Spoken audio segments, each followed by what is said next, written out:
My wife lost our baby, we divorced and now I'm moving on. Well, my wife, now ex-wife, was 2 months pregnant. When she found out she was pregnant, she asked me to talk and told me that halfway through our relationship as a couple and half a year before our marriage she cheated on me with her best friend, with whom she currently has no communication. Currently we have been married for 8 years and she told me that she wanted to confess it because a child was going to be a change in our lives and that she wanted to start it off right in order to be good parents. In her words, it's for having a clean beginning. I obviously asked her the most logical question of all. I asked her if that child was really mine, knowing that if she cheated once she could have done it more times, for some reason that made her cry. I was totally angry with her, but I didn't want to hurt her. However, I didn't want to comfort her either, so I left the room and went to another side of the house to think about my action plan. Hours later I was sitting in the sofa. During those hours I did not go to see her at any time. I did not want to see her face. I heard her calling me, almost screaming. I approached her and she was in the bathroom bleeding quite a bit down there. We went to the hospital and apparently she had a miscarriage. According to the doctor, it was not something forced nor product of some medication. Maybe it was an emotional shock, something that already happened to her before. While she was sitting on her stretcher waiting to be discharged, she asked me what I thought about all this. I just said that maybe it was for the best since a child would make more difficult the divorce, words that made her cry again. I'm not going to lie, I love her, but at the same time I don't trust her anymore. If she could hide a slip for almost a decade, I don't know what else she could have hidden. Maybe this is just the tip of the iceberg. The only thing that haunts me now is to know if that son was mine or not. According to her, she has been faithful to me since then and she never spoke or saw any man other than me, which I did not ask her to do, but obviously I also have to question that. Our relationship was quite good, but now I also have to doubt if every good deed she did for me was out of true love or it was just guilt for cheating on me. Anyway, I'm already planning a divorce. Thank God that son wasn't born, because otherwise everything would have been more complicated. As I said, I love her, but I can't live knowing every action she made for me could be lie. And also I'm not forgiving a cheating. Now, I want to clarify one thing. In my country there is something called divorce by mutual agreement, which is a process that lasts less than a month, which you will not go to any trial, just a signing of papers by both parties. It is made clear that we both want to divorce. The following conditions exist to be able to carry out this type of procedure. 1. Both must agree. 2. That 2 years or more have passed since their marriage. We have been married for 8 years. 3. If there are minor or older children with disabilities, everything related to parental authority, food, tenure, visits, guardianship must be resolved. We do not have children. 4. Not having property in common. We have separate finances. Well, 2 days later she called me and told me to go to my father-in-law's house, where she is since her father picked her up from the hospital that night, to talk. I went with the papers that my lawyer had given me and that she had to sign in case I could convince her. I arrived. She was with her father, a 70-year-old man. She has not been related to her mother or siblings since she started university because her parents are separated and she was the only one who wanted to stay with her father, so he is the only one with her. We talked about everything that happened and after a few hours she ended up signing all the papers. She asked me if I hated her. I told her that I don't feel the same love for her, but that I felt respect for her courage to confess something that she could have kept for her. I wished her good luck and told her to recover, that I love her but that I can't trust her anymore and that the healthiest thing is for each one to get ahead on their own. We gave each other one last hug and kiss and I told her I would take care of everything and that if I needed anything I would let her know. Now I just have to take the papers to be legalized by a notary and then take it to the civil registries for the registration of the divorce in the civil registry. Although I'm happy that this was solved the easy way, I still have a pain in my chest from everything that happened. I'll start therapy next week and I'll get through it, I guess. For those who wonder why I didn't consent to this infidelity even though it was almost a decade ago, I grew up in a family where both parents were unfaithful to each other and forgave each other. I ended up leaving that house as soon as I could because the discussions taking everything past in face were an everyday thing. I don't want to go through the same thing or make my future children have to hear the same thing that I heard. Now a week has passed, I have gone to the psychologist and I feel that I am improving. The truth is that I am very hopeful about the future, but I feel that I will have to be more careful in my next relationship, but at the same time I do not want to mistrust my new partner. The truth is that this is very difficult, but I just have to move on. Yes, I already presented the notarized and signed divorce papers to public records. My status should change to divorced in less than 2 weeks. I don't know how my ex-wife is doing. I haven't called her, but at least she has her dad to support her. Comment. To be honest, if I found out my wife cheated on me 10 years ago, I would divorce her as well. Good luck with your new life. There was that one story about a couple in their 90s who got divorced after the husband found out the wife cheated 70 years before. She knew what would happen if she told you, but could not live with the guilt anymore, and telling you ruined her marriage. This is what happens with cheating. The guilt eats away at you over time. You are both better off and can start again, hopefully this time without cheating. T.S. a sad situation all round. Move on. Don't live wondering, stressed, and anxious about if you are being lied and gaslight. Good luck to both of you. That is problem with cheating.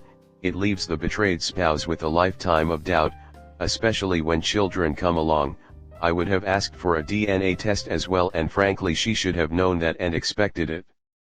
100% agree with your decision, buddy. Trust and respect are more important to most men than love. If a woman's love can't keep her faithful, honest with me, then no reason to say you love me, because my love doesn't work that way and we are speaking different languages. Hoping you find a wife that speaks your language. You deserve this. Next story 2. I'm not sure if this exactly counts as cheating in this day and age. So I'll start this off by saying I'm not exactly the best with communicating all the time. I'm a guy, 19, who loves hard, cares harder and gets hurt all the time. A few months ago I just got back from basic training via discharge because of my mental health, and I learned that my now ex-girlfriend cheated on me. It was semi-deserved, I guess. But that isn't who I'm talking about today. So about a month after I get back and find out about all that, I was beyond broken. I had no one to really talk to. My parents brushed me off for a while about my mental health worsening, and talking to my friends and my ex just felt uncomfortable. So I went out of my comfort zone and started talking to this girl. I'll call her S, 18, for the sake of not wanting one of her friends to find this post. She lives a good ways away from me, about 8.5 hours from my house. Immediately I felt a connection with her just through talking and discovering that we like a lot of the same things and even had some of the same problems, from movies to food, hell to even the fact we are both lactose intolerant and have bad mental health. Fast forward through the first month and a half later, everything was going smooth. We both told each other I love you. We even tried to meet up, but things got cancelled because of my work. Other than that, my ex tried to sabotage my relationship with her. Plus my mental health was getting worse. I was self-harming again like I did before I started talking to her. The next couple days she was distant, told me she need time alone to herself because her ex was trying to get back into her life. Later that same night she blocked me, and I just found out that they dated and were sleeping together again. After a week she ended things and added me back. I was distant, but I wanted her to stay in my life, so to me it was okay. She had just got out of a relationship with him, barely really knew me. But you all can probably guess where this is heading now. After that we were completely okay, nothing wrong really, a few minor disagreements on things, but really good in my opinion. Well, that is until a couple days before her birthday. We had a really good day, lots of talking and discussing about meeting up soon. She made me feel at ease about not being able to come up after not being able to. Well, this is the part in the story that pisses me off still. She didn't say anything all night to me, turned her location off, the whole 9 yards. That next morning she tried to cover her tracks by lying to me about where she was. I knew because after she said her friend's name I checked her Insta. She doesn't even follow anyone with the name she gave. Then I got a snap of her and her ex chilling like it was nothing. At this point I was pissed off, very pissed off. She took her phone back and started texting me explaining everything. She told me she did it because I wasn't there, she could only love so much through a text. At this point I was beyond mad or angry, so I self-harmed myself multiple times to ease what I was feeling. I gave it a couple days of me asking every question possible. And then after I cooled down I told her I would try again, but only if she built my trust back for her. Then a few days later she stayed at his house as friends. This made me angry. But she gave a valid reason for being there and even told me she wouldn't as often anymore, so I would start to trust her again and so I wouldn't feel terrible about her being there. Now we made it to today.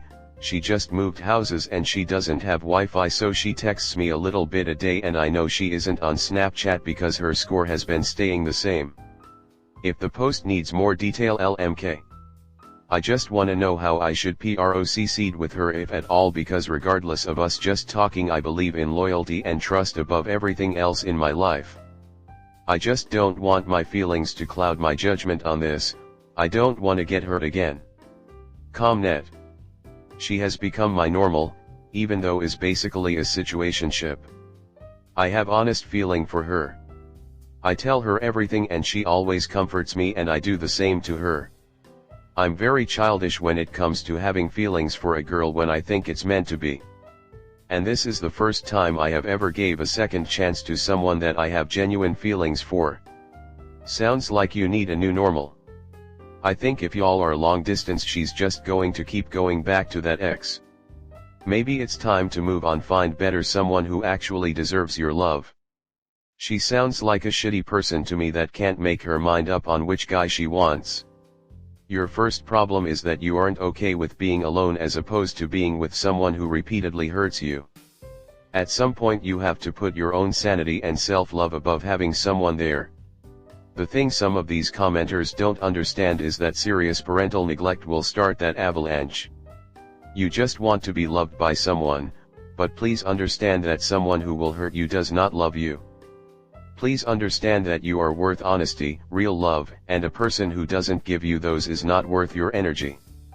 She is repeatedly lying to you and reeling you back in because you care more about being with her than your own self-respect. Take that power from her. She doesn't get to abuse your kindness, your love, or your trust anymore. Set boundaries. I will not stay in any relationship where I cannot trust the person I'm with. I deserve better. Deny her access to you. You are currently in a perfect storm that will make your emotions far worse if you allow it to continue. The world needs you, and I personally want to see you succeed and be happy. You will find a perfect mate after you become comfortable with yourself having boundaries to bolster your self-respect. Keeping a bad one like her is going to tear you down further. You need progress, not backsliding. As someone who has healed from the self-harm actions similar to yours and no longer does it, please go to a therapist. Please get sharp items away from yourself and know that you don't deserve more pain, but you also don't deserve to cause more trauma to your body. Please feel free to message me privately if you'd like someone to talk to. You are the same age as my oldest son, and I will be there even if your parents are too self-absorbed to see the amazing child that grew into an amazing adult.